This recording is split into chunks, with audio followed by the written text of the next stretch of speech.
Venom! I know it's you, and I'll say it just once! Let him... Ow! Help me!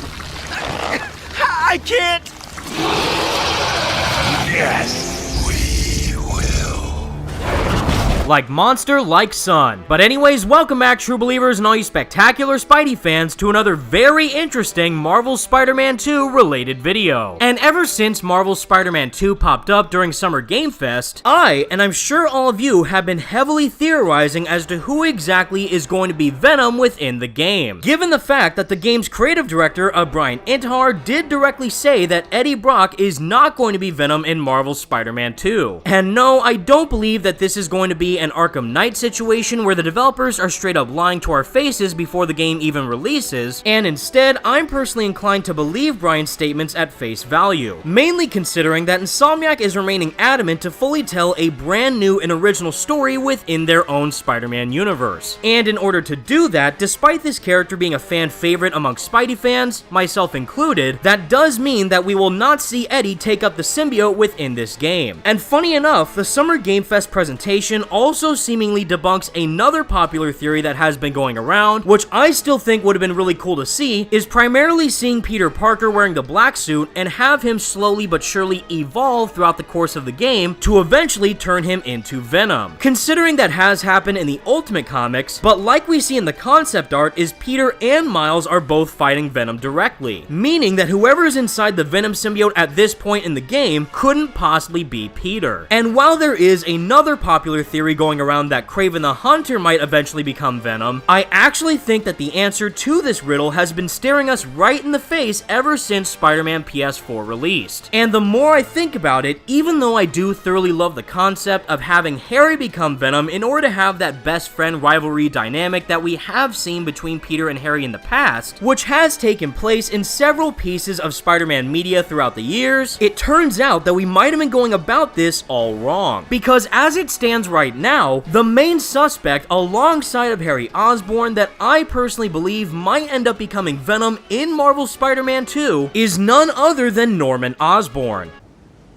What? Now hold on, because I know that there are some of you out there in the comment section right now saying that this is one of the stupidest ideas that you've ever heard. And since this is simply my own personal theory, it very well could be, considering that we likely won't know who Venom is until we play the game for ourselves. But if you thoroughly played through Spider-Man PS4 and Miles Morales like I have, then you know full well that there is an absurd amount of evidence directly pointing to the Osborn family members as potential hosts for the Venom symbiote. And speaking of symbiote hosts, this wouldn't actually be the first time that we've seen Norman Osborn wear his symbiote, primarily if you look at Norman's time as the Red Goblin in Spider-Man comics, where with that version of Norman Osborn, he ends up bonding to the Carnage symbiote. So it's not too far-fetched to think that Insomniac might take their own interpretation of that idea and make Norman the one who wears the Venom symbiote instead of Harry. But that isn't the only piece of evidence we have, considering that we do see this very small Venom Easter egg in the MJ mission that takes place in Norman Osborn's penthouse, where when MJ looks through all the files and ends up watching the video clip of Martin Lee's origin as Mr. Negative, we do see another label on one of the other video files titled GR35, which, as an awesome nod to all you Ultimate Spider-Man fans out there, that is directly referencing the very first appearance of Venom within the Ultimate Comics universe, which took place in Ultimate Spider-Man issue 35. So not only is this a badass reference and clearly shows that Insomniac loves Spider-Man through and through, but all these files are linked to science experiments that Norman Osborn has been doing research on, which we even got a bit of exposition on from Otto Octavius. Norman became more and more obsessed with genetics.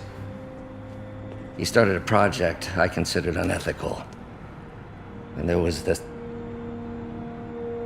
Anyway, lawyers got involved. I chose to leave in exchange for a settlement.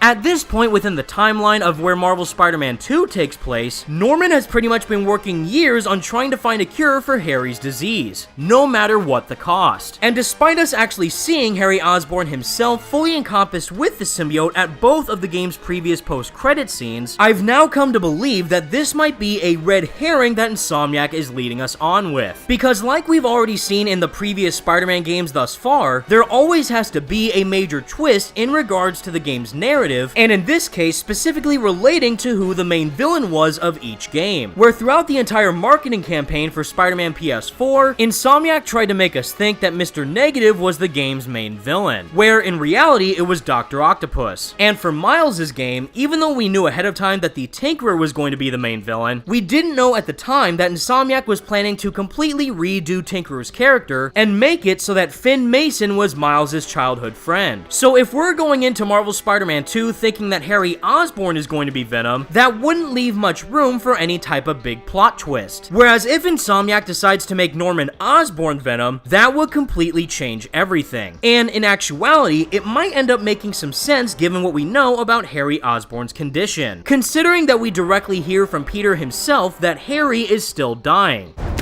Can't lose Connors. Harry's dying, and he's the only one who can help. We won't. And especially since he's wearing the black suit during that gameplay demo, that might mean that Harry is actually dying at a much faster rate. And like we even see in the first game's post-credit scene, is that even though the symbiote is on Harry, it doesn't necessarily look like that it's bonding with him, given that he's far too frail and weak in order to be a proper host. But like we see at the end of the scene, the symbiote is shooting right out at Norman's hand, meaning that after Peter removes the black suit, that might be the next host that the symbiote ends up bonding with. But out of all this evidence that we have so far, the most important thing is actually a statement that Brian Intihar said during Summer Game Fest, where even though Venom will not be Eddie Brock, the character of Venom himself will still fully incorporate all the traits that we have come to be accustomed with for this character as a whole. It is not Eddie Brock. Okay. It is not Eddie Brock. Okay. Our goal was to tell an original story, something Yes. you haven't seen in the comics or the movies yet. Obviously, Wow. we love Venom for a reason. Yeah.